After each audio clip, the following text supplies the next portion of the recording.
Hey guys, so this week we read chapters 4 and 5 from Sidman's text. In chapter 4, we read Does Punishment Work? So it starts off by asking, why do we punish? Well, we punish to control others, to stop or prevent particular actions, actions that are deemed as immoral, harmful, just bad for the environment. And so we want to put a stop to those undesirable behaviors. And so to use punishment, we either use take away positive enforcers such as sending lawbreakers to prison or taking toys away from kids, or we apply negative reinforcers such as spanking, scolding, or ridiculing. But does punishment really work? Although on both sides there are arguments that they all either appeal to religion, morality, or common sense, or they are not desirable to religion, morality, and common decency. The example they used in the text is that when someone commits a crime, they are sent away to jail. However, those crimes can still happen behind those bars, and when they are released, do those behaviors completely disappear? So in most cases, it doesn't because they're most likely to be, they commit those crimes again and then get themselves um, back to jail. But and so there's laboratory data that supports this position that punishment has its drawbacks, and that it needs alternative options. So they tested a lab rat in this experiment controlled environment. They taught the rat to press lever to get food pellets as reinforcers, in which this created the baseline.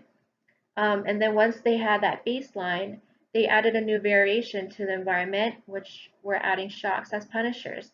And what happened was that the rat pressed down the lever continuously for the pellets, but then stopped once the shocks were delivered. But the rat returned to pressing down the lever quickly. And so this showed that the positive reinforcement for pressing the lever became more powerful than the punishment. And this is because also the rat was really, really hungry. But if the punishment had been strong enough or more intense, then the behavior would assume that would it would be assumed that the behavior would stop. So that's why there's a struggle between those who would ban cruel and unusual punishment, but there are those who insist that only harsh measures can curb lawlessness. Um, so a question that was brought up from the experiment: what if the rat temporarily stopped pressing the lever during punishment and it was taught a new way to get the food, such as hanging a chain from the ceiling to pull down to get the food? And that way, it won't return to pressing down the lever. And so it concluded that misbehavior persists in spite of punishment because it is also reinforced. In chapter 5, on becoming a shock, it talks about the side effects of punishment. It talks about the agent code of Hammurabi, in which this code states that when a physician whose treatment failed, they would also suffer the same fate as their patient. So if the patient lost their eye, the physician would also lose their eye.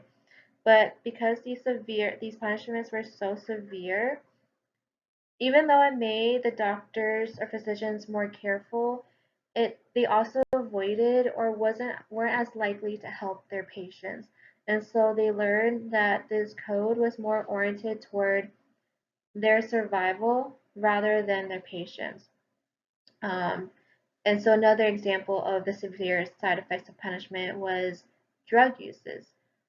So even so, using morphine, even though it helps relieve unbearable pain, users can they can easily become addicted to the drug. Um, and then it talks about conditioned punishers, which is the ability to make us stop doing something that is conditional on other circumstances, such as the current what is going on physically, what's going on physically and socially in our environment. So, for example, the use was grandparents usually let their children do things their parents don't allow, and so the children quickly learn to adjust accordingly. And the significance of conditioned punishment is that as we are more punished, more and more elements of our environment become negative reinforcers and punishers, in which we become more under coercive control. This is not an environment that we would want to thrive in, because that would mean that we are more avoiding and escaping behavior rather than learning to use appropriate behaviors to thrive in a working society. And that the toxic side effects of punishment is that as the environments where we are punished, the environments themselves become punishing. And so we learn to react to them as natural punishers.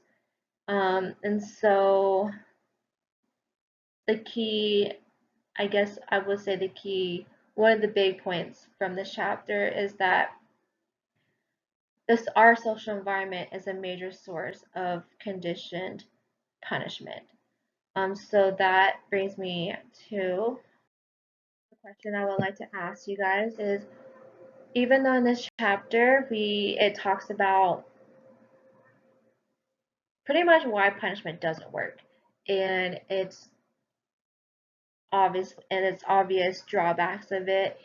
Um, so my question is, what would society look like without punishment? And even though we are aware of what punishment does, the society we still have it. We have people, we have jails for people who break the law, or we yell at our children.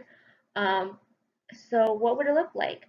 Or is it even possible to have a society work without punishment?